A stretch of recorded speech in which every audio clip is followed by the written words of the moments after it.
அனைத்து சகோதர சகோதரிகளும் எனது அமுத தமிழ் வணக்கம். பட்டேல் அவர்களுடைய வாழ்வில் நடந்த ஒரு நிகழ்வு. இந்தியா சுதந்திரம் பெற்றபோது 565 சமஸ்தானங்களாக பிரிந்து கிடந்தது நாடு. இவை சுதந்திர பகுதிகளாக இருக்க வேண்டும் என சமஸ்தான ஆட்சியாளர்கள் கோரினர். இவற்றை ஒருங்கிணைப்பது புதிய அரசுக்கு பெரும் சவாலாக இருந்தது.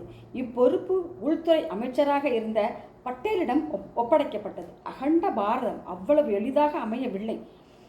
அந்த இலக்குக்காக ராஜ்யங்களை ஒன்றிணைக்க எழுந்த சர்ச்சைகளை, எதிர்பார்ப்புகளை, பிரச்சனைகளை சமாளித்து வெற்றி கண்டார் பட்டேல். ரஷ்யாவின் குருசேவ் பட்டேலின் ராஜதந்திரத்தை பற்றி குறிப்பிடும்போது, இந்தியர்களாகிய நீங்கள் மிகவும் பெருமைப்பட வேண்டியவர்கள்.